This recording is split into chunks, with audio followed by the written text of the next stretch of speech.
제가 이제 특히 요즘 와서 많이 느끼는 게 뭐냐면 이 코인 때문에 기분 좋았던 사람보다 상처를 입은 사람들이 너무나 많다. 그래서 여러분들은 이제 거기서는 좀 거리가 멀어졌으면 좋겠어요. 그래서 도움이 많이 됐으면 좋겠고 꾸준히 좀 공부를 해주시기 바랍니다. 물론 이게 생소한 단어라서 그냥 한 번에 이렇게 내 귀에 들어오는 게 쉽지는 않아요. 근데 이제 반복해서 들으면 그 말이 뭔 말이구나 하는 거를 이제 알게 될 겁니다. 제가 처음에도 그랬거든요. 저 역시 그랬어요. 저 역시 처음에 공부할 때 해시가 보고 해시함수가 보고 뭐 별별 것들이 다 나오는데 아무것도 몰랐어요. 그래서 꾸준히 했어요. 제가 공부를 하고 하여튼 네가 이기나 내가 이기나 한번 해보자. 그냥 끊임없이 공부를 하고 나니까 어느 순간에 가니까 내 머릿속에서는 이게 정리가 되는 거예요. 그래서 제가 강의를 시작을 했던 거예요. 그래서 여러분들 보면 지금 제가 생각이 나는 게 내가 처음에 이 블록체인을 접해서 공부를 할 때 그때 기억이 나요. 근데 제가 이제 그동안 얼마나 많은 사람들한테 이 블록체인을 공부를 하십시오라는 말을 했겠어요. 근데 거의가 포기를 해요. 그래서 제가 한마디가 그랬어요. 용어부터 시작을 하십시오. 왜냐하면 알아듣지 못하는 이유가 용어를 몰라서 못 알아듣는 거예요. 똑같은 한국말인데 그래서 용어부터 시작을 하시면 조금 더 수월합니다. 제가 예전에도 얘기했지만 이제 진짜 돈 벌 수 있는 시장이 이 시장밖에 없나 라는 생각을 해요. 그래서 이 시장은 여러분들이 지금까지 어려움을 줬지만 그런 건 전부 여러분 탓이에요. 공부도 안 하고 시작을 했잖아요. 그죠? 누구 탓도 못해요. 야, 이거 사면 10배 먹는데 수배 번데 하니까 돈 덜렁 갖다 주고 아무 생각도 없이. 그러고 나서 시간이 지나고 보니 그게 스캠이고 폰지였어요. 누구 탓할 거예요? 내 탓을 해야지. 그래서 지금부터는 그러니까 이렇게 공부를 하는 이유는 첫째는 더 이상 당하지 마십시오. 그동안 너무나 많은 것들을 당해와서 여러분들 가슴 속에는 응어리가 하나씩 다 있어요. 상처도 있고 아픔도 있고. 제가 미팅을 하면서 지난 토요일에 미팅을 하는데 지난 토요일뿐만 아니라 미팅을 하면서 얼마나 가슴이 한이 맺히는지 눈물을 흘리시더라고요.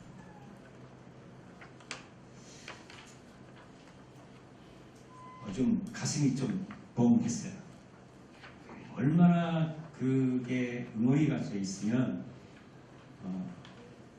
눈물을 흘리실까. 그럴 때마다 저는 더 책임감이 커져요. 나는 저래야지 말아야지.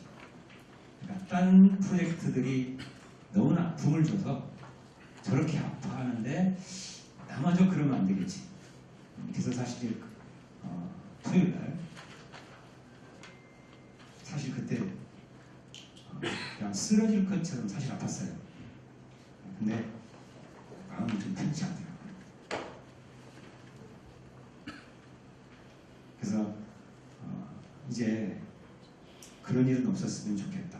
그러려면 내가 알아야 됩니다. 그래야 두 번 다시 당하지 않고 이제 그런 경험들이 사실은 그게 수업료라고 생각을 하기에는 너무나 아픔이 크죠. 그렇지만 그게 큰 경험이 돼서 더 좋은 기회를 만들 거라고 저는 보는 거예요. 그러려면 여러분들이 공부를 하셔야 됩니다. 그래서 제가 항상 하는 얘기일 거예요. 돈을 벌려면 반드시 두 가지가 필요한데 그게 뭐라고 그랬죠? 지식과 정보다. 내가 아는 바가 없으면 아무리 좋은 정보를 줘도 저게 진짜인지 가짜인지도 모르고 저게 내가 투자를 해야 될지 말아야 될지 이거예요. 그래서 가장 중요한 거는 내가 좀 알아야 된다. 그래서 이제 그렇게 되면 돈을 버는 방법은 그거예요. 자, 기업이 돈을 벌 수 있는 방법과 개인이 돈을 벌 수 있는 방법은 또 다르다. 기업은 어떤 제품을 만들어서 또는 어떤 주식이나 코인을 만들어서 상장을 해서 돈을 버는 방법이 있지만 개인들은 주식에 투자하거나 코인에 투자하는 방식이다. 그죠? 왜냐? 개인은 그만큼 기업을 할 만큼 돈이 없잖아요. 저 기업이 성장 가능성이 높대. 그럼 그 주식을 미리 사두면 되는 거예요. 그렇게 해서 개인이 돈 버는 방법도 있고 코인도 마찬가지예요. 근데 코인을 투자를 하는데 야, 이 코인은 괜찮을 것 같아. 그럼 내가 거기에 투자를 하는 거죠. 그런 시간이 지나면 돈을 벌 수 있고 근데 그거를 볼 수 있는 능력이 내가 얼마만큼 알고 있느냐. 그래서 여러분들이 이제 시작이고 그러니까 다시 한번 열심히 좀 해주시면 좋을 것 같고요. 정말 이제 지금까지 가슴 아팠던 일이 없었으면 좋겠습니다. 대신 열심히 하실 거죠? 네. 제가 참고로 하나 더 부탁을 드리고 싶은 거는 집에 가시면 그냥 내팽개치지 마시고 복습은 한 번쯤은 해주시고 그리고 공부를 조금 더 쉽게 하고 싶으면 그 구글에 들어가셔서 용어를 하나씩 좀 공부를 하나씩 해보세요. 생각해보세요. 하루에 2개씩만 공부를 해도 한 달이면 60개예요. 근데 100개, 200개 정도만 알면 어디 가서 아는 척 하겠죠. 왜 몰라 사람들이. 그래서 구글에 들어가셔서 그 블록체인 관련된 그러니까 처음에는 예를 들어서 블록체인이 뭐냐라고 하면 지금은 많이 뜰 거예요. 근데 안 뜨는 경우도 있어요. 근데 이게 알고리즘이 계속 연결이 되잖아요. 이게 몇 번만 하고 나면 블록체인에 관한 거 하나 딱 쳤는데 그냥 그 줄이 쫙 나와요. 공부하기가 쉬워요. 그렇게 해서 집에서 꼭 좀 그렇게 해주셨으면 좋겠어요. 근데 들으셨어요? 10회 동안 하는 동안 결석과 지각을 하지 않으면 뭘 준다고 하죠. 야, 진짜 여러분들 땡겨놓은 것 같아요. 아니, 돈도 벌고 공부도 하고 꼭 먹고 안 먹고 엄마 좋고 아빠 좋고 참. 그래서 공부 좀 열심히 합시다. 그 다음에 이제 여기 오늘까지만 이걸로 할게요. 그래서 가능한 한 다음 주부터는 스프링으로 만들어서 해주려고 하는데 모르겠어요. 제가 빨리 좀 해줘야 되는데 다음 주에는 이렇게 프린트를 안 하고 할 수 있도록 최선을 다하겠습니다. 오늘 첫날부터 하려고 했는데 그렇게 하지 못해서 미안합니다. 블록체인 영향을 볼까요? 첫 번째 페이지 보면 자, 지식과 정보가 있었고 블록체인 영향. 자, 지금 여기 보니까 여러분들은 그냥 한 번쯤 읽어봐도 알고 있거나 쉬운 내용이죠. 단지 제가 이제 두 번째 거 블록체인은 인터넷 위에 부겨진 두 번째 레이어. 그래서 시작과 끝이 바로 신뢰다. 라고 해도 과하지 않다. 그러니까 블록체인이 발전을 하려면 반드시 뭐가 깔려져 있어야 돼요? 인터넷이 깔려 있어야 돼요. 인터넷 위에 블록체인이 있는 거예요. 그러니까 인터넷이 발달이 안 돼 있는 나라에서는 블록체인이 발전을 할 수가 없어요. 그 인터넷이 중요하다. 그래서 제2의 인터넷 이렇게 얘기를 하는데 블록체인 인터넷 바로 위에 깔려있는 하나의 플랫폼이라고 해도 과언이 아니다. 이렇게 보시면 되고요. 자, 세 번째 보면 나카모토 논문에서 본 세 가지 있죠. 자, 이거는 비트코인 덱스에서 제가 뺀 거예요. 자, 이제 여러분들이 블록체인을 공부하면 반드시 해야 될 게 있어요. 뭐가 있어요? 비트코인과 이더리움은 반드시 공부를 해야 됩니다. 물론 이 교재 속에 비트코인과 이더리움은 들어있지만 그래도 여러분들 꼭 공부를 하셔야 돼요. 제가 해주는 것 외에도. 그래서 이 세 가지가 뭐냐면 자, 기술적인 측면 그리고 비즈니스 그 다음에 법적인 측면인데 자, 기술적인 측면 분산 원장을 유지하는 백엔드 데이터베이스 이거는 좀 어려운 내용이에요. 백엔드 베이스 이거는 제가 숙지를 한번 해볼 거예요. 두 번째 비즈니스 측면 자, TTP 방식에서 뭐요? P2P 방식이에요. 자, TTP는 트러스트 서드 파티 이거의 약자예요. 자, 이거는 뭐였어요? 제3자가 누군가가 검증을 해줘야 되는 거예요. 그러니까 내가 예를 들어 이거예요. 내가 A라는 사람이 B라는 사람한테 돈을 보낼 때 누가 그걸 검증을 해줘요? 은행에서 했잖아요. 그게 바로 제3자의 신뢰기관이에요. 그러니까 지금까지 우리는 거래를 할 때 누군가가 검증을 해줄 때만 그게 이루어진 거예요. 그게 바로 신뢰기관. 근데 P2P는 개인 간 거죠.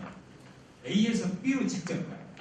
그러니까 TTP 방식은 자, 트러스트 서드 파티 제3자에 의한 신뢰. A라는 사람이 B라는 사람한테 돈을 보내야 될 때. 근데 신뢰를 해줘야 되잖아요. 그 어떻게? 여기가 이제 신뢰 기관이 있으면 여기를 거쳐서 이렇게 들어가죠. 돈이. 이게 바로 은행이에요.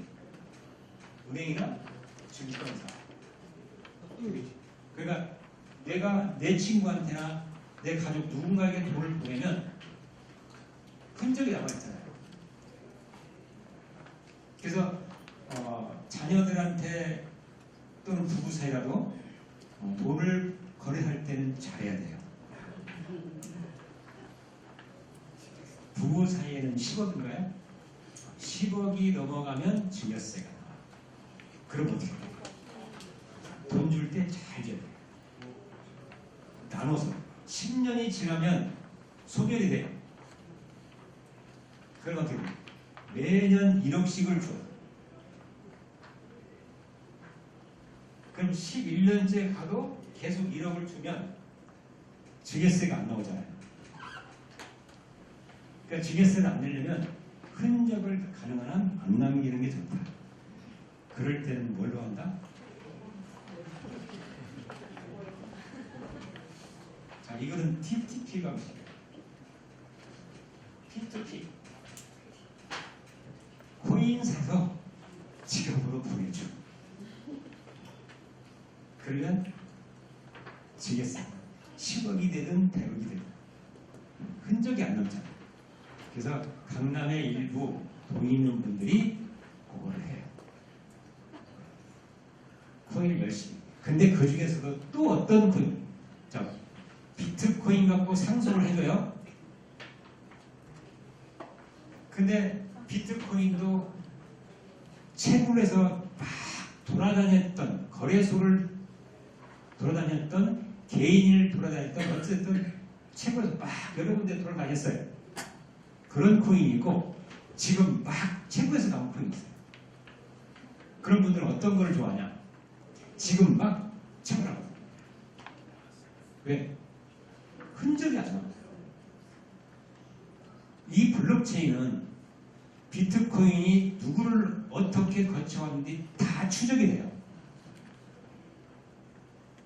그러니까 거래소를 한 번도 거치지 않은 비트코인은 흔적이 안 남잖아요. 내가 만약에 걸렸어. 내가 채굴했어요. 뭐라고? 그래? 흔적이 없잖아요. 그래서 예를 들어서 지금 비트코인이 좀 내렸던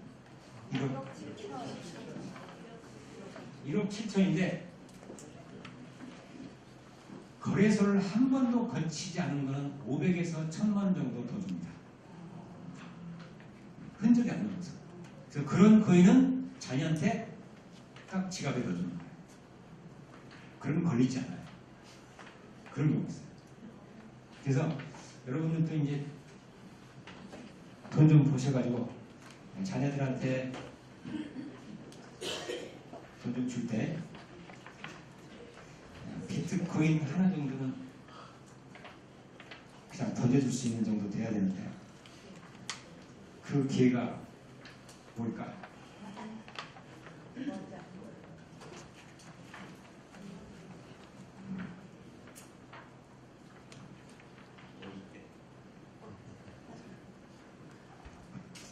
자, 이렇게 지금 좀 여유가 있는 분들은 코인으로 이렇게 자녀들한테 상속을 하는 경우도 강남에는 좀 있어요.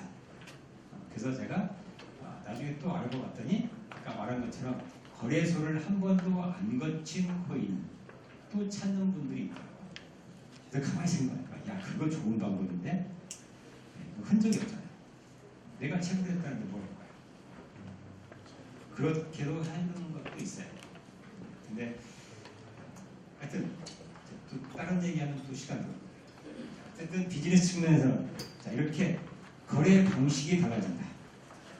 제3자의 신뢰에서 개인 간 거래로 사실 비트코인이 등장한 게 사실은 그거예요. 2008년 금융위기 그걸 계기로 해서 나오기 시작을 합니다. 자, 그 다음에 법적인 측면. 자, 거래를 검증하는 시대기가 다 이거 해소돼 버리죠. 검증해 줄 수 있는 기관이 없어도 되죠. 개인 간 거래. 이렇게 되죠. 자, 이렇게 비트코인 논문을 보면 이 세 가지가 핵심이다 라는 겁니다. 그 다음에 이제 블록체인. 자, 지금은 많이 달라졌지만 옛날에는 블록체인이 뭐냐? 코인이요 그랬어요. 그럼 코인은 뭐예요? 블록체인. 이제 그거 아니죠. 자, 코인은 블록체인의 일부분이에요. 그러니까 이게 전체가 블록체인이면 요 속에 있는 점 하나가 코인이에요. 그러니까 코인은 블록체인 기술을 이용합니다. 그렇죠? 그래서 이제 블록체인은 우리 생활 속에 정말 많이 들어와 있고요. 이 블록체인을 알게 모르게 많이 사용을 합니다. 이제 여러분들도 블록체인을 공부를 좀 하셔야 된다. 그런데 여러분 블록체인이 뭐예요?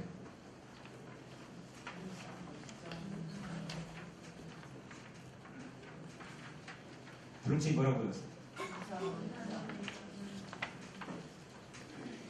제가 사실은 그 분산원장 기술 그걸 지우려다가 왜냐면 다 배웠잖아요. 분산원장 기술이다. 앞으로 여러분이 누군가 여러분들한테 블록체인이 뭐예요? 라고 물으면 분산원장 기술입니다. 라고 이렇게 얘기했죠. 그럼 분산원장 기술이 또 뭐냐? 이것도 물어봐. 그러면 그때 가서는 나도 몰라 하면 안 되지.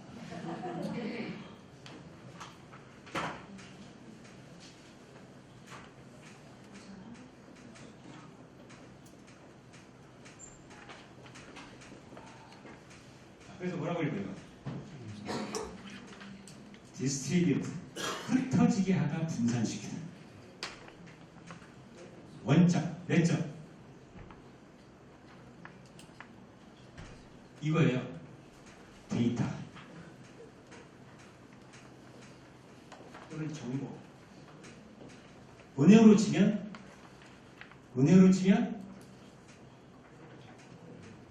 거래 내용. 그러니까 데이터나 정보 거래 내역을 분산시켜서 저장하는 기술이다. 그래서 그 밑에 뭐라고 되어 있어요? 분산형 데이터 저장 기술이라고 그 말이에요. 자, 그 이제 지금부터는 블록체인이 뭐냐라고 하면 분산형 기술이에요. 이렇게는 나와야 돼요. 거기다 딱 한마디로 이야기하면 이제 이렇게 설명해 주면 돼요. 정보나 데이터나 거래 내역 이런 것들을 흩어져서 여기저기에다가 나누어 저장하는 기술이야. 이거는 이렇게 말하면 초등학생도 이제 다 알아듣겠죠. 근데 그냥 분산원점 기술을 하면 나도 모르겠다 이거지. 아셨죠? 자, 그런데 지금까지는 어떻게 했어요? 데이터가 중앙 서버에 한 군데만 있었지. 그러니까 해커들이 은행, 그 예전에 농협 전국이 마비가 됐었죠. 거래를 아예 하나도 못했어요. 다 어떻게 됐어요? 거래 내역이 나왔던 데이터가 전부 다 중앙 전산센터에 다 들어가 있는 거예요. 그러니까 해킹을 하려고 마음먹었다. 어떻게 하면 돼요? 본점 전산센터를 뚫으면 끝나. 그러면 거래를 못해. 그거를 해결하다 블록체인 기술을 이용하자. 그래서 이제 블록체인이 뭐냐라고 하면 이 정도는 알아두셔야 돼요. 그래서 여기에 DLT라고 되어 있죠. 디스트리뷰트 냈죠? 테크놀로지 약자예요. 그래서 여러분들이 이제 그 블록체인 관련된 미디어를 볼 때 이렇게 DLT라고 되어 있어요. 아, 이거 그러면 분산원점 기술 블록체인 이렇게 알아두시면 돼요. 그러니까 이제 여러분들이 이런 일반 신문, 경제 신문도 가까이 해야 되지만 이 크립토 미디어에도 많이 관심을 가져야 돼요. 그러면 거기에 내용들이 굉장히 많이 나옵니다. 어떤 정보. 그리고 또 가끔 가다가 그 용어들도 나와요. 용어를 뭘 하나 기사를 읽다가 내가 못 알아듣겠네? 그럼 잽싸게 뭐 해야 돼요? 구글에 들어가서 찾아봐요. 그게 싫은 거예요. 그게 나도 모르게 들어가요. 차곡차곡 쌓이는 거예요. 그러다가 어느 순간 내가 그게 정리가 됐어요. 그럼 시간이 확 납니다. 요거 반드시 하세요. 그래서 블록체인 분산 원점 기술이다. 분산형 데이터 저장 기술이다.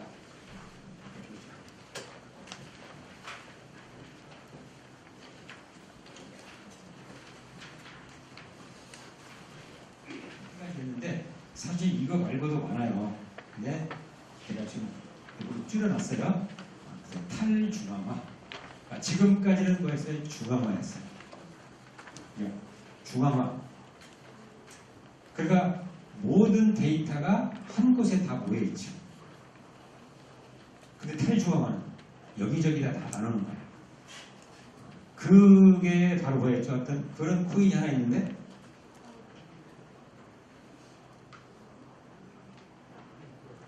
돈 번 사람도 있지만 손에 많이 본 사람도 있잖아요. 파일코인. 파일코인이 바로 뭐예요? 그게 그래서 뭐라고 해요? 무슨 기술을 이용했다?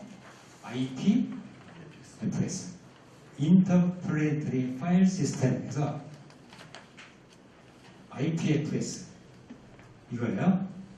그럼 그것도 여기저기 나누는 거예요. 그러니까 이게 블록체인이 이제 은행권에 진입을 하게 되면, 그러니까 예전에 농협이 해킹이 나가있을 때 아무것도 못했잖아요. 근데 이게 블록체인으로 이렇게 되면 관계없어요. 물론 뚫지도 못하지만 뚫린다 하더라도 자, 이 근방에 여기가 지금 노년동이죠. 노년은 여기가 노년 2동인가 그런데 노년 2동의 농협이 뚫렸어. 그럼 어디 가면 돼? 노년동, 노년 1동 옆에가 있는 농협에 가면 바로 일처리를 할 수 있다. 그러니까 그런 게 일종의 바로 이제 IPX, 블록체인 이런 거예요. 그다음 탈중앙화, 중개 접시 거래가 자율적으로 쓰이는 분산 원장 시스템, 분산형 구조다. 그다음에 요거는 개인 간 거래. 그러니까 2008년도 금융위기가 왔을 때 어땠어요? 그러니까 비트코인이 등장하는 계기가 그거였어요. 아, 국가도 정부도 내 개인 재산을 지켜주지 못하는구나. 그래서 나카모토가 내놓은 게 그거예요. 개인 간 거래, P2P 거래.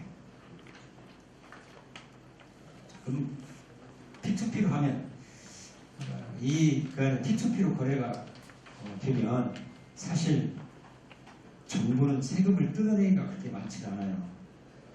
여러분들 보세요. 1,000만 원 이상만 입출금 되면 타깃이 되죠. 그래서 뭐 제가 예전에 뭣도 모르고 그때 1,000만 원 조금 넘게 갖고 입금을 시키려고 했더니 이거 무슨 등이에요? 아니 그래요? 나는 그럼 800만 원만 입금할게요. 안 해버렸어요. 그것도 저쪽 가서 딴지점 가서 나머지 넣고.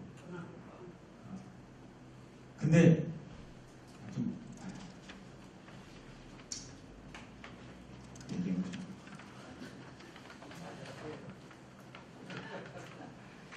도대체 우리나라는 그냥 샅샅이 뒤져가지고 그렇다고 못하나? 할 거 다 합니다. 할 거 다 하지. 근데 우리나라는 하여튼 규제가 많아요. 자, 그 다음에 이제 금융결제원, 공인인증기관, 이와 같은 중앙 집중형 중개조직, 공인기관이 이제 필요가 없다. 탈중앙화. 지금은 필요해요. 그 다음에 나머지는 읽어보시고. 그래서 제가 공부하기 편하시라고 이렇게 다 해놨어요. 근데 다음에 교재를 나갈 때는 괄호로 쳐있는 게 좀 있을 거예요. 투명한 정보 공개. 블록체인상의 데이터는 누구나 쉽게 접근이 가능하다. 이것도 퍼블릭 블록체인. 제가 이거 좀 이따가 그 블록체인의 운영 시스템 4개를 얘기를 했을 텐데 거기에 나온 퍼블릭 블록체인이 있어요. 국어일 때만 가능한 거고 프라이빗은 달라요. 그 다음에 위번조 방지. 블록체인 플랫폼을 이용하는 경우 모든 이용자는 같은 거래 정보를 갖고 있어서 네트워크에 문제가 생겨도 전체 블록체인 정보에는 영향이 없다. 뒤에 또 나옵니다. 이거가 바로 해킹할 수 없는 거다. 나오는데 51%라는 공개가 있어요. 그 다음에 디더스 기술이죠. 디더스와 같은 해킹 기술이 공격 대상을 정하는 것에 의미가 없어진다. 왜? 나누어서 저장을 해놓으면 어느 한 군데 해킹을 했다 하더라도 나눠져 있으니까 그걸 갖다 쓰면 되는 거예요. 아까 얘기했죠. 농협이 그렇게 뚫렸지만 만약에 이게 분산화될 경우에 자 노년 2동 국민은행이 뚫렸어요. 그럼 어디 가면 돼요? 노년 1동 국민은행 가면 해결돼요. 그러니까 해킹의 의미가 없는 거지. 그리고 해킹이 그렇게 쉽진 않아요. 자, 어떤 분은 그 얘기합니다. 양자 컴퓨터가 나오면 야, 이거 블록체인 이거 힘들어지지 않겠냐, 의미가 없어지지 않겠냐 이렇게 하는데 양자 컴퓨터가 우리 실생활에 오기까지는 아무리 빨리 와도 20년 이상 걸려요. 걱정 안 하셔도 돼요. 20년 이상 걸려요. 블록체인 열심히 하시면 돼요.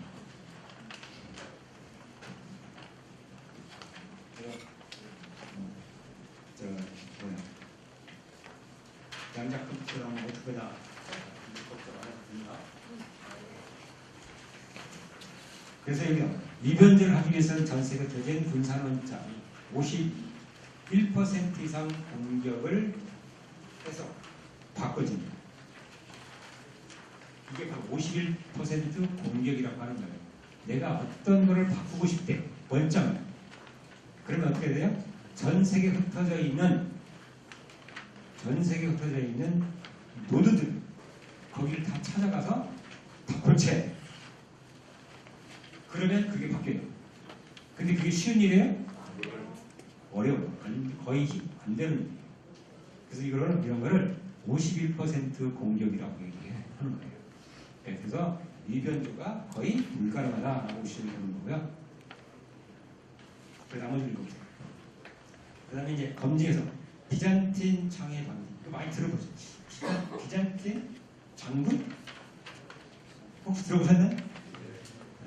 그게 비잔틴 장애 방지 이게 뭐냐면 예전에 그때 어느 시대 때 내가 까먹어요.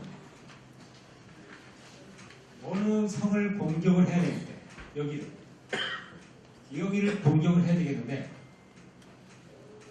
이거를 한꺼번에 섬멸을 하고 싶어. 그래서 진지를 개통하는 거예요. 자, 해놓고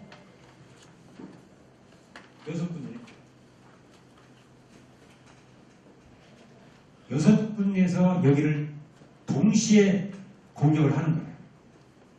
근데 까먹고 얘가 공격하는 걸 까먹었어. 그 뭐 들어가? 얘는 막 공격해 들어오니까 이 도망갈 수 있죠. 그러면 안 되는 거지. 그러니까 어떻게 돼? 여기 6군데에서 얘를 그냥 동시에 공격을 해야 된다.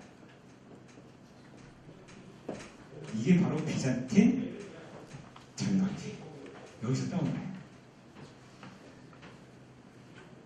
동시에 공격하자. 그때는 무전기가 있을까요? 뭐 횃불 들고 다니거나 42.19km를 달리든지 마라톤이 거기에 대해 나오고 그죠? 그런 걸 따라가는 거죠. 그게 비잔틴 장벽. 요거를 많이 써먹긴 한데 이거의 단점은 뭐냐면 매번 2번 보내는 속성이 있어요.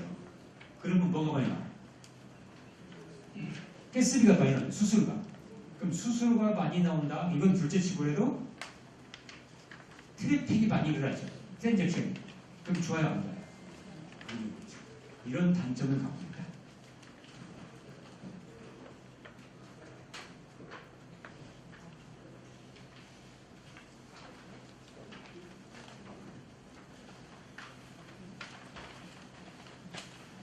그 다음에 이제 페이지 보면 블록체인 기술의 특성과 장점.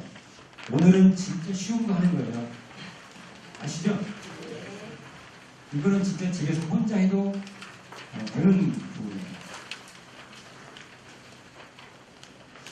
다음 시간은 조금 어려울 수 있어요. 다음 시간. 그럼 이제 내 팔자야 하지 말고. 근데 어쩔 수 없어요. 어려워도 해야 됩니다. 자, 블록체인 기술의 특성하고 장점 특성. 자, 탈중개성. 제3자가 없이 개인 간 거래가 가능하죠? 그럼 수수료가 발생하지 않죠.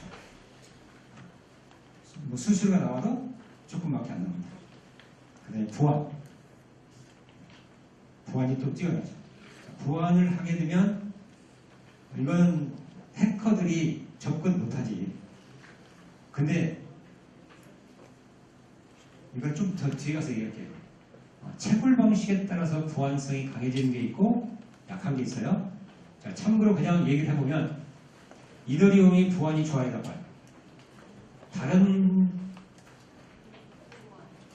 코인보다 보안은 떨어져요. 이더리움이 비트코인은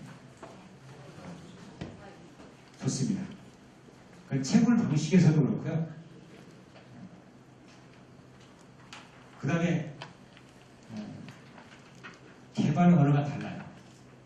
비트코인은 자바스크립트, 이더리움은 솔리디티.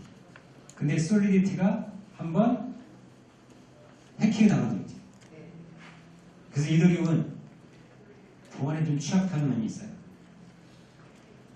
그런데도 왜 이더리움을 좋아하냐면 핵심이 뭐예요? 스마트 컨트랙트. 그래서 이더리움이 갖고 있는 스마트 컨트랙트 그 기능을 딴 코인이 갖고 있다면 그 코인 괜찮을 거예요. 만약에 코스모스는 괜찮은 코인이에요. 코스모스가 스마트 컨트랙트 기능을 만약에 얻는다. 그럼 나 같으면 코스모스 사용할 거예요. 리저브는 코스모스는 보안이 아주 좋습니다. 그거의 개발원가 리저브예요. 근데 개발자가 없어. 중요한 거. 근데 지금 대부분 개발자들은 솔리디티를 써요. 이더리움 계열에. 근데 코스모스는 리저브예요. 개발자가 없어요. 근데 보안이 뛰어나요. 그래서 보안으로 치면 뛰어나요. 물론 또 다른 이제 익명성 코인에 관해 쓰이는 영지식 증명이라고 있죠. 많이 들어보셨죠? 그게 이제 영지식 증명. 대표적인 케이스가 지캐시고. 지캐시도 괜찮아요. 지캐시도 사둘만 하지만 이렇게 이제 익명성 코인들 몇 개가 있죠. 그래서 그런 것들은 보안이 뛰어나다. 거기에는 반드시. 그 다음에 모네로 같은 것도 있고. 모네로도 보안이 아주 셉니다. 나중에 익명성 할 때 제가 모네로 얘기를 해줄 텐데, 모네로는 기술이 몇 개 있어요. 두 개. 두 개 중에 하나가 조금 업그레이드 되고 있어요. 그래서 스텔스 어드레스라는 게 있고, 링 시그니처를 업그레이드 시킨 게 링시티가 있죠. 이런 기술이 있다. 그래서 보안에 중점을 두는 그런 것도 많이 있습니다. 그래서 보안이 대부분 보안은 괜찮은데 이더리움이 조금 그러세요. 자, 그다음에 관리. 분산원장의 참여자가 저장하고 관리하고, 그다음에 중앙 관리 기능. 지금까지는 이제 다 그 중앙에서 관리됐죠. 블록체인이 들어오면 이렇게 중앙에서 관리할 필요가 없죠. 비용도 절감. 자, 확장성. 자, 블록체인은 뭐든 확장성이 좋아야 된다. 지금 여러분들 요즘 스테이블 코인 많이 떠들고 있죠. 자, 스테이블에서 가장 정말로 좋은 물론 여러 가지 중요한 점이 있지만 확장성 문제가 아주 굉장히 중요해요. 그래서 그 코인이 성공할 수 있느냐 하는 것도 확장성의 문제가 있다. 왜냐하면 이게 더 많이 써먹어야 되는데 확장성이 안 돼. 떨어져. 그 코인 안 쓰죠. 그래서 항상 확장성 문제는 등장해요. 그래서 20년도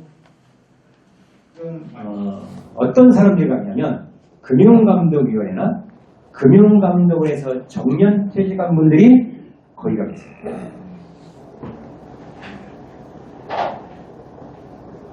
그래서 많은 기업들이 이제는 이 시장에 들어오려고 굉장히 많이 준비를 하고 있어요. 그래서 지금 법이나 어떤 제도 규제가 만들어지면 그냥 뛰쳐나올 것 기업들이 한두 개가 아니다. 지금은 조용히 있죠. 법도 없고 규제도 없고 아무것도 없어요. 오히려 지금 이 순간에 튀어나오면 그건 죽는 거지. 그래서 예전에 그 다날 있죠, 다날. 다날이 상장사예요. 그 코인이 뭐였죠? 다날에서 나왔던 게?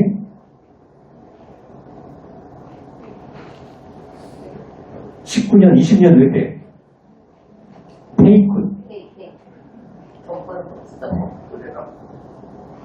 그건 정부에서 주는 거예요. 상장사가 코인을 발행하면 이랬어요. 그래서 기업들이 지금은 튀쳐나오지 않지만 준비는 다 있다. 그런데 이제 그 기업들도 얘는 튀쳐나올 때가 됐다.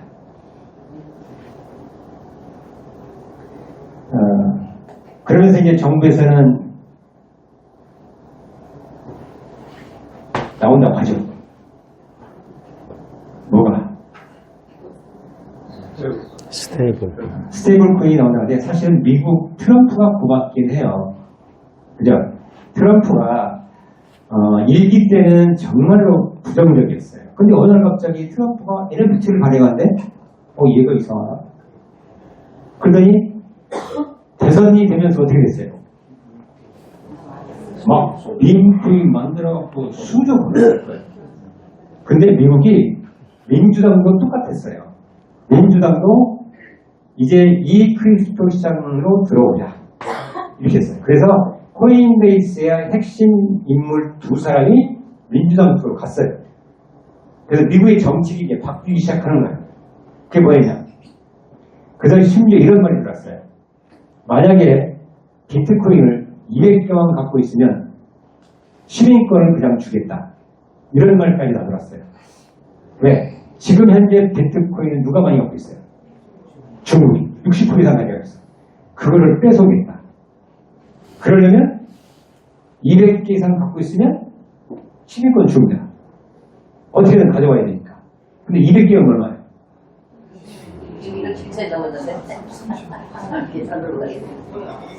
340억. 1억 7천이라고. 그럼 340억이면 아예 그냥 아무것도 안 하고 탱자탱자 해도 먹고 죽을 때까지는 살 수 있어요. 그 대신 비트코인이 유에 남잖아요. 그렇게 하라고 했어요. 그래서 이 시장은 이제 살아나겠다. 그러다가 지난 7월에 지니어스 액트법이 통과가 되죠. 근데 그게 뭐예요? 사실은 무엇 때문이었어요? 스테이블 코인 때문에. 사실 스테이블 코인은 미국을 살려준 정말로 미국의 입장에서는 은혜로운 코인이다. 이렇게 보시면 돼요. 만약에 이 USDT와 USDC가 없었으면 미국은 굉장히 어려운 상황으로 갈 수도 있는 상황이었어요. 근데 그걸 뭐가 살렸어요? 스테이블이 살린 거예요. 그러면 어떻게 해요? 달러가 가치가 올라가죠. 그럼 이 스테이블이 코인이 등장을 하게 되면 이제 금융권이 바뀌게 되잖아요.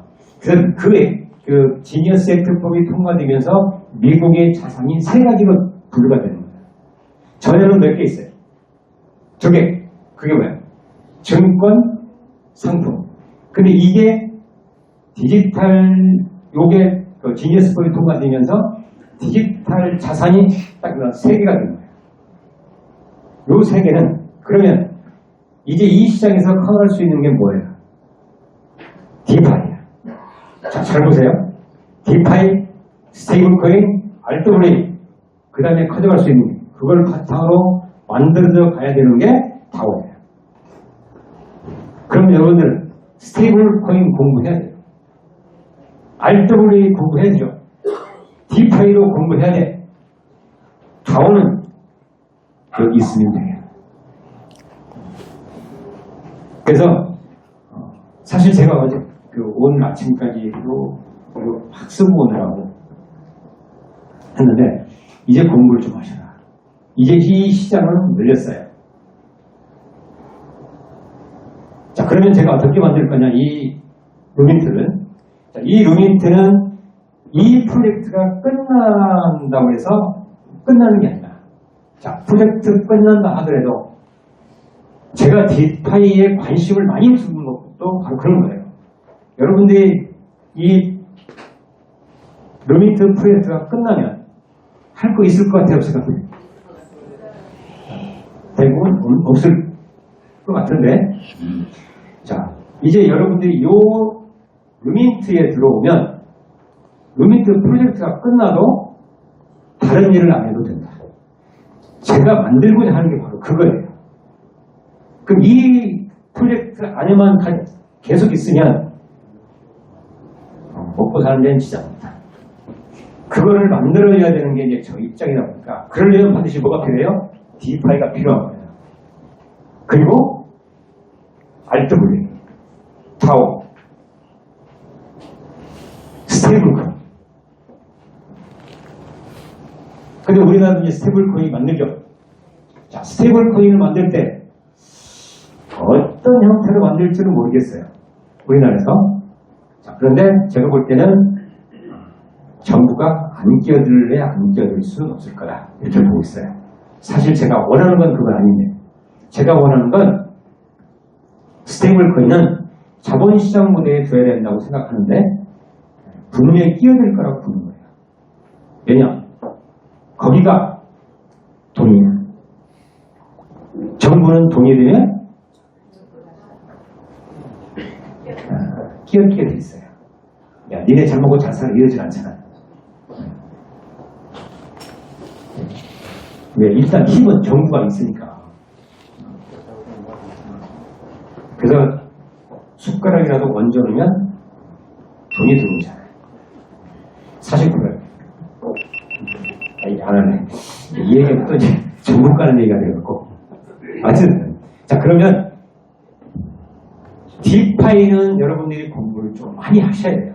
그래서 이번에는 DeFi를 제가 조금 세세하게 많이 넣긴 했어요.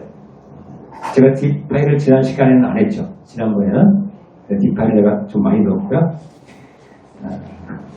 그래서 어찌됐든 간에 여러분들이 이 프로젝트가 끝나도 다른 데 가서 뭐를 해야 될까 여기 기웃거리고 저기 기웃거리지 않아도 되게끔 만들 거예요. 근데 제가 한 가지 정말 꼭 드리고 싶은 거는 공부를 좀 많이 했으면 좋겠다. 제가 그 생각이에요. 이거는 지금 현재요. 이 블록체인을 공부를 하고 싶어도 배우고 싶은 데가 없다고 합니다. 근데 사실 그래요. 강사가 없어요. 강의를 해줄 사람이 없어요. 또 이 블록체인이 조금 어렵긴 해요. 솔직히 말씀드리면 조금 어렵긴 해요. 어렵긴 하지만 그렇다고 안 해서는 안 된다. 그래서 제 나름대로는 좀 쉽게 하려고 하는데 모르겠어요. 제가 특히나 저기 부산에서도 오시고 창원에도 오시고 저 울산에서 오시고 목포에서도 오시고 멀리서 오시는데 좀 어떻게 하면 좀 공부하는데 쉽게 도움이 될 수 있을까 고민을 하는데 어저께 제가 이제 교재를 만들다가 그런 생각을 해봤어요. 야, 이거를 우리 회원들이 좀 이해를 할까? 정말 어떻게 이걸 설명을 해야 될지 고민이 되는 분도 꽤 많았어요. 그렇다고 대충 할 수는 없고. 근데 제 입장에서는 그냥 막 가르쳐주고 싶은데 중요한 거는 하나 듣는 게 또 문제잖아요. 나 혼자 죽으라고 강의했는데 알아듣는 누가 잠깐만 하고 있으면 그래서 제가 그 교재를 쓰면서 이 부분은 어떻게 설명을 해야 될까 그런 고민을 많이 했어요. 근데 그래서 제가 지난번에는 그 설명이 별로 안 들어갔었죠. 이번에는 그걸 그래서 많이 넣었어요. 사실 그냥 말로 하는 게 저는 편하거든요. 근데 이걸 쓰려고 하면 나 진짜 어저께 이걸 쓰는데 어깨가 아프더라고요. 그래서 제가 한 시간 정도 쉬었다가 했는데 그래서 그거를 제가 해야 하는 것도 사실 여러분들이 좀 도움이 많이 됐으면 좋겠어요. 그냥 자리 지키러 오시면 안 됩니다. 정말로 내가 공부를 해야 되겠다. 제가 처음에 그 블록체인을 공부할 때요, 제가 솔직히 말씀드릴까요? 한 6개월 동안 여러분들이 학문을 하는 사람 빼고 대학교 들어갈 때까지 여러분들이 언제 가장 많이 공부해요? 고3 때 제일 많이 하죠? 고3 때는 밥 먹고 잠자고 화장실 가는 시간 외에는 책 들고 있었잖아요. 그죠? 6개월 동안 제가 그렇게 공부했어요. 6개월 동안. 근데 한 2달, 3달 요때까지도 이게 내가 공부하면서도 내가 뭐 하고 있는지 모르겠는 거예요. 어려워갖고. 이게 도대체 뭐지? 그래도 했어요. 근데 이제 한 3개월쯤 지나가니까 이제 하나씩 내 머릿속에서 정리가 돼가는 거예요. 그래서 제가 강의를 시작한 거예요. 그러면서 책을 쓰게 된 배경도 거기 있었던 거고. 그러니까 저도 처음에는 이게 진짜 어려워가지고, 아니면 이 용어가 전부 다 어때요? 난생 처음 들어보는 소리잖아요. 여러분들 함수는 들어봤지만 해시함수는 안 들어봤잖아요. 여기 와서 들어봤잖아요.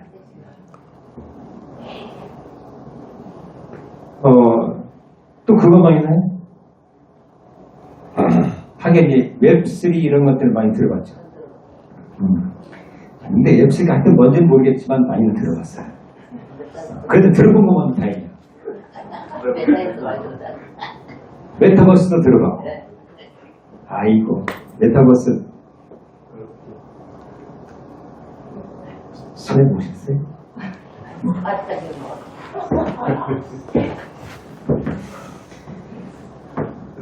용어 자체가 생소하다 보니까 내가 공부하는 게 힘들어요. 그래서 어떻게 해요? 저는 용어부터 공부했어요. 이 블록체인을 공부하는데 가장 빨리 할 수 있는 방법, 용어부터 시작해요. 용어를 터득하면 일단 대화가 편합니다. 블록체인 있는 쪽하고 사람들하고 얘기를 하다 보면 이게 편해요. 왜냐? 내가 용어를 알고 있으면 저 사람이 무슨 말을 하고 있구나. 이게 들리잖아요.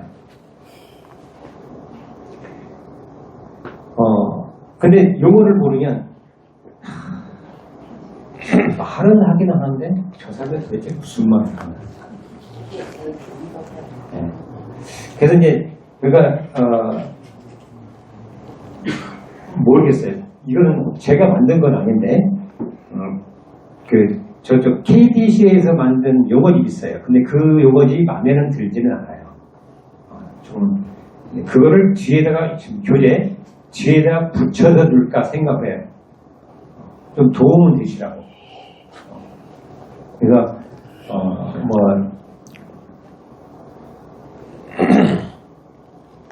마음에는 들지 않는데 그래서 그 용어부터 좀 많이 하시고 그러면 공부하는 데 많이 도움이 될 거고요. 그래서 이제 제가 이제 공부를 하시라고 하는 거는 다른 게 아니에요. 여러분들이 이제 혼자서도 돈을 벌 수 있는 기회를 스스로 찾으셔야 된다. 아마 저한테 공부하고 나서 용어를 좀 익히고 나시면 딴 데 가서 얘기를 하면 야, 또 어떻게 하니? 이 얘기 들을 거예요. 부러워할 거예요. 왜냐면 모르는 사람이 수석해. 그러니까 돈을 버는 시장이 이제 크립토 시장인 것만 알겠는데 이걸 몰라요. 그러니까 접근하기가 어려워. 왜냐? 이렇게 주위에 있는 사람들 다 돌아다 보면 코인을 했던 사람들은 다 망했어. 근데 내가 그 시장에 내가 더 어떻게 들어가지? 아는 게 있어야 들어가지. 내가 이 시장에 들어오고 싶어도 주위 사람들 보면 다 망했는데 나도 거기 가서 망하면 어떡하냐? 이러고 있어요. 그건 다른 게 아니라 공부를 안 해서 당하는 거지.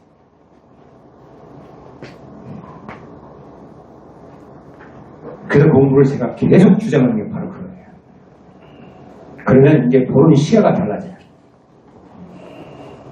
그러면서 이제 조금 여러분들이 공부를 하시다가 보면 내가 투자를 해야 될 것과 투자를 해서는 안 되는 게 이제 보이기 시작하는 거죠. 제가 모르겠어요. 시간이 있을지 모르겠지만 백서를 보는 방법을 제가 가르쳐 드리려고 하는데 이거는 제가 장담을 못 하겠어요. 왜냐하면 주식은 투자를 할 때 그 기업의 내력을 쫙 파악할 수 있어요. 그죠? 재무제표 보면. 근데 코인은 프로젝트에 아무것도 없어. 뭐만 있어요? 백서 한 장 있어요. 그거 보고 내가 투자를 해야 될 거냐 말 거야. 결정하는 거예요. 그렇다고 주식을 내가 비상장 주식을 투자를 하는데 쫙 봤더니 이 기업이 그래도 자금도 있고 기술력도 있네 하고 투자했어. 성공하는가요? 그러면 톱코인은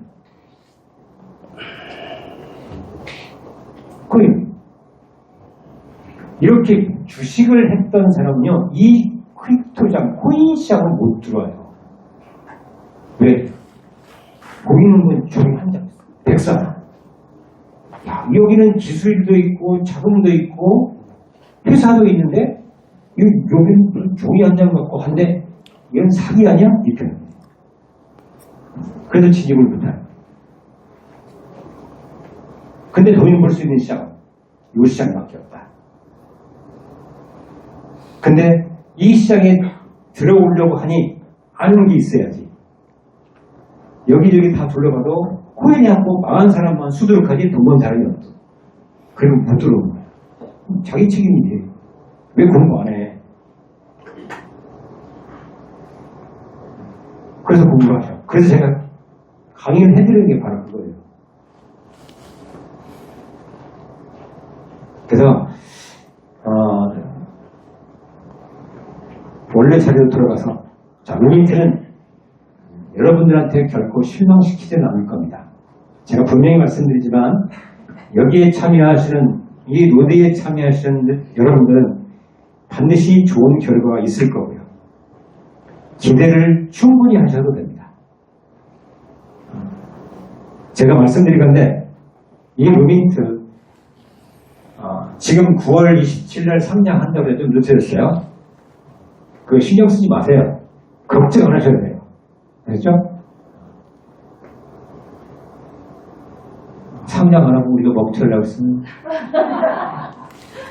미쳤다고. 이게 지금 내 월세가 1,000만 원씩 나가는데 여기 넣어둬. 이거는 우리가 잘못해서가 아니고 외부에서 그런 영향이 있어서 그런 거예요. 그러니까 그거는 염려 안 하셔도 되고요. 차근차근 조언을 해나갈 거예요. 우리가 제가 처음에도 얘기를 했지만 3개월에서 4개월에 한 번씩 반드시 저희는 계속 상장해 나갈 거예요. 우리는 그냥 한두 군데 딴 프로젝트 많았죠. 한두 군데 적당히 상장하고 끝. 이게 아니에요. 그렇게 하려고 해서 이제 시작도 아니고 3개월에서 4개월에 한 번씩 계속 상장해 나갈 겁니다.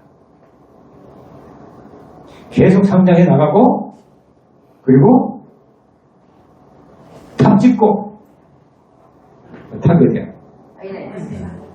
네? 그런 데가 있군요. 찍고 국내에 들어옵니다. 자, 그런데 여러분들이 아셔야 될 것. 이걸 공개적으로 얘기하다니. 옛날에 바이낸스가 우리나라에 어느 거래소를 인수를 했어요. 인수를 했다가 초기에는 바이낸스 아시아 태평양 담당이 그 대표를 했어요. 근데 인가를 안 냈어요. 그래서 물러났다가 다른 사람이 이제 대표로 있다가 자, 이제 상황이 많이 달라졌죠. 자, 지난번 우리 행사 때 바이낸스 한국 대표가 온다고 했다가 못 왔어요.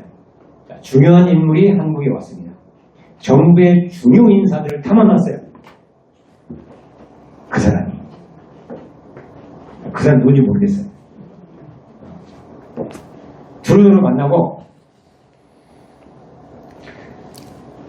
그러면 이제 그 거래소를 예전에는 인가도 안 내주고 그러니까 인수를 했지만 일단 정부 허가를 받아야 될 거 아니에요. 자, 안 내줬어. 근데 이제 그렇게 허가가 날 가능성이 높아졌다. 그러면 상황이 엄청 많이 바뀌죠. 내가 대충 얘기할 테니까 알아들으시라고요. 제가 아까 얘기했죠. 이렇게는 얘기 안 하고 이렇게 들리. 자, 그러면 어떻게 돼? 그 거래소는 어디 코리아 이렇게 될 거예요. 자, 그러면 이제 그 거래소에 관심을 많이 가져셔야 되는 거고, 그러면 루민트도 가만히 있지 않겠다. 거기 가겠지.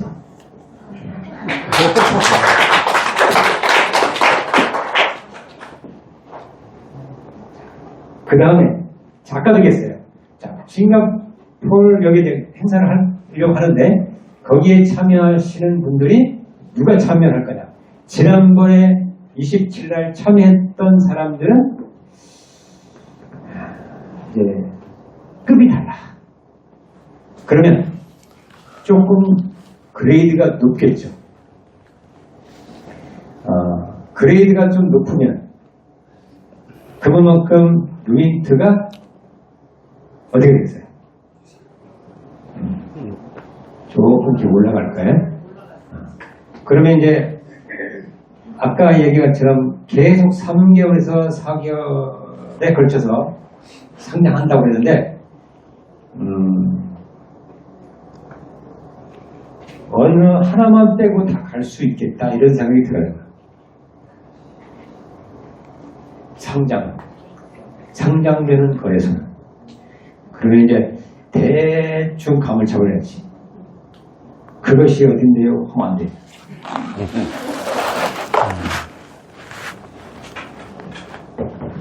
거래소가 순위가 있잖아요. 그러면 이 순위가 높은 데까지 우리는 일단 가는 게 목표잖아요. 근데 이미 뭐 어딘가 모르겠지만 공지상에 떠 있는 거래소도 있고, 그죠? 근데 아마 손가락 안에 들어간, 5손가락 안에 들어가는 거래소 한 군데만 빼고 다 갈 수 있어요. 그게 어딘지 모르겠어요. 이 한 군데.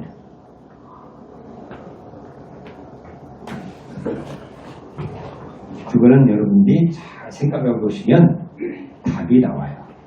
내가 굳이 어디 빼고 다 가요 이게 아니고. 아시겠죠?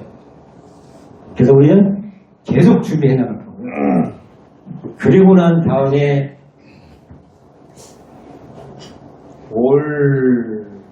올해 말 내년 초쯤이면 우리나라에서 스테이블 코인이 거의 확정이 될 수도 있어요. 그래요? 어쨌든 우리나라도 스테이블 코인을 만든다고 하니까. 근데 여러분들이 관심 있는 건 아무것도 없잖아요. 루민트 빼고.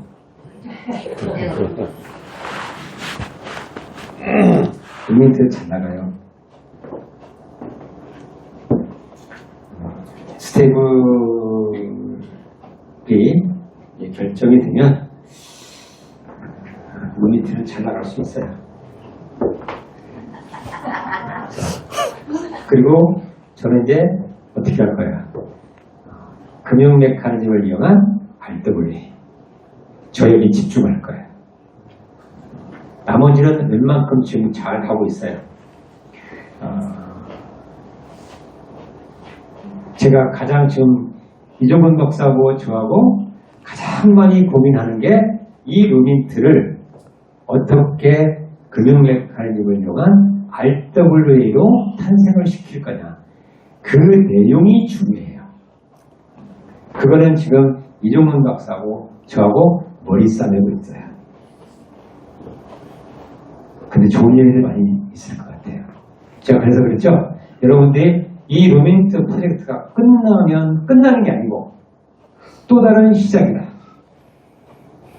그거는 바로 여러분들한테 갔거든. 그런 혜택도. 제가 이렇게 말씀드릴 거고요. 이제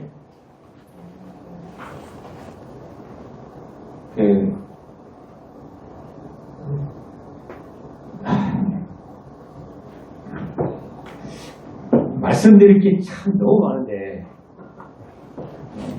그냥 루멘트에 대한 내용은 여기까지만 하고 근데 기대해도 돼요.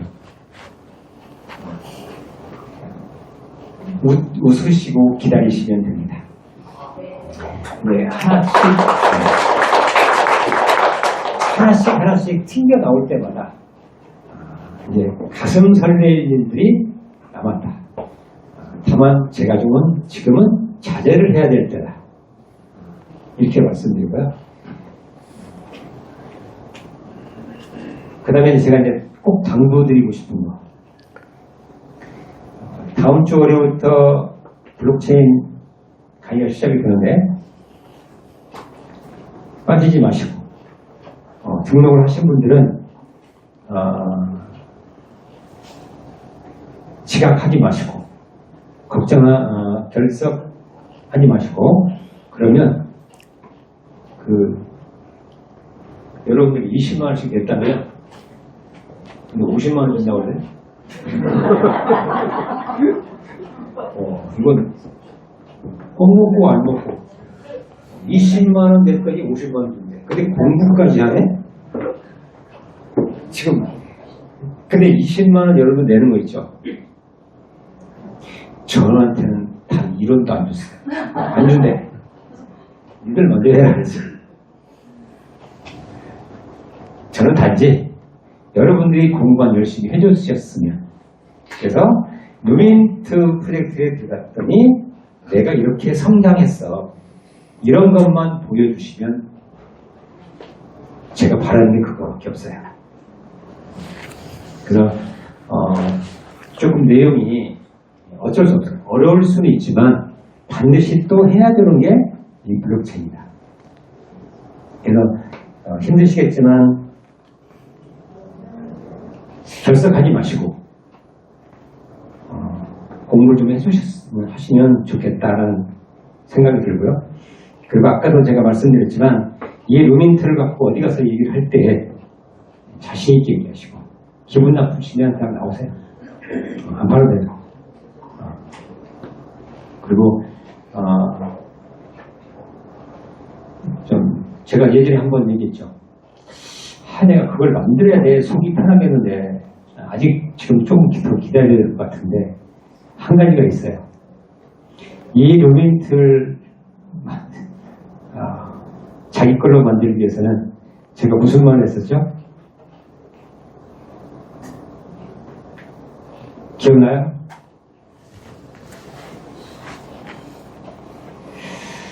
학동역 10번 출구까지 줄을 서게 만들어야 되겠다. 그게 언제쯤 될까? 제가 그게 안 되면 제가 괴로워서 못 살 것 같아. 그렇게 만들어야 되겠어요. 그렇게 만들려면 이 루멘트 프로젝트가 어떻게 돼요? 잘 돼야 돼. 근데 그거를 언제쯤 터뜨려야 되나? 좋은 일들이 그걸 기대하고 있는 거예요. 그러면 학동역 10번 출구까지는 줄을 쓸 수 있을 것 같아. 엄청날 겁니다. 그래서 여러분들이 지금 생각하는 루멘트와 앞으로 1년 후, 2년 후에 생각하는 루멘트는 정말 많이 달라져 있을 거다. 저는 이렇게 생각해요. 그리고 저는 거기에 맞춰서 최대한 노력을 할 겁니다. 그래서 여러분들이 결코 실망하는 일이 없도록 좌절하는 일이 없도록 저뿐만 아니라 우리 제 뒤에서 열심히 일하는 우리 팀들이 있어요. 같이 해나갈 거고요. 기대하셔도 좋습니다. 믿습니까? 네. 합니다.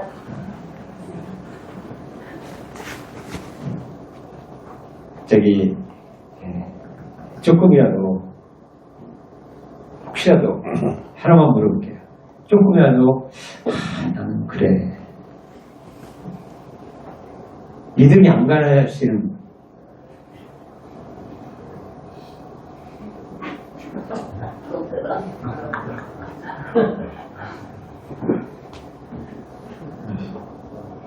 믿으셔도 좋습니다.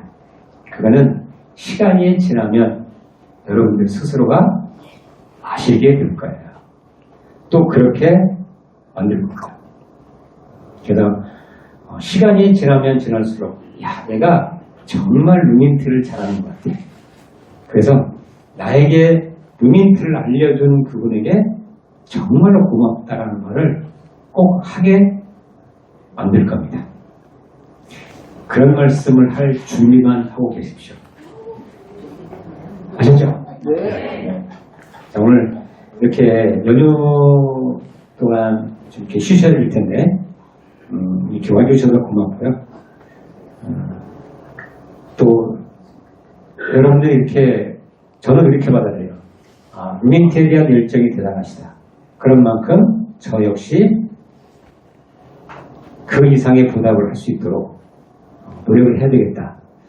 이런 생각을 하고요. 저는 끊임없이 공부하고 노력하고 계속 준비해 나갈 겁니다. 물론 때로는 제가 힘들 때도 있어요. 제가 지금 머리를 잘라야 되는데 머리를 자를 시간이 없어갖고 대충 했는데 사실 제 개인적인 시간이 그렇게 많지가 않아요. 근데 어쩔 수 없는 것 같아요.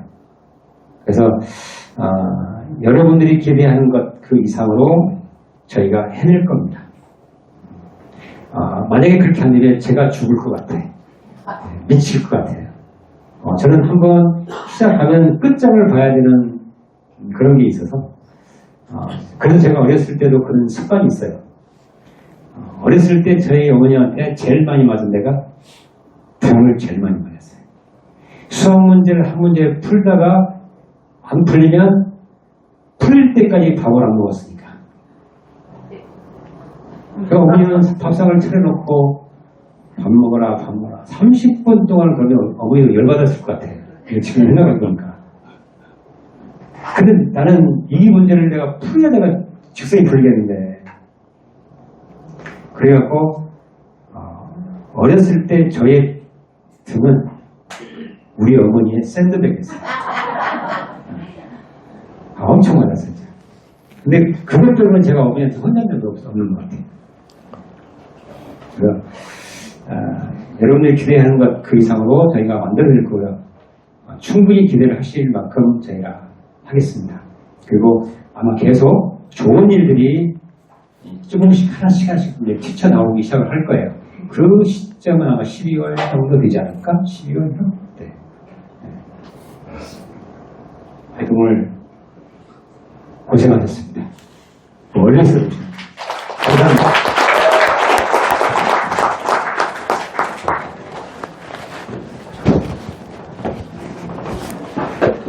네, 잘 들으셨죠? 네. 이렇게 명절 연휴에 특별하게 시간을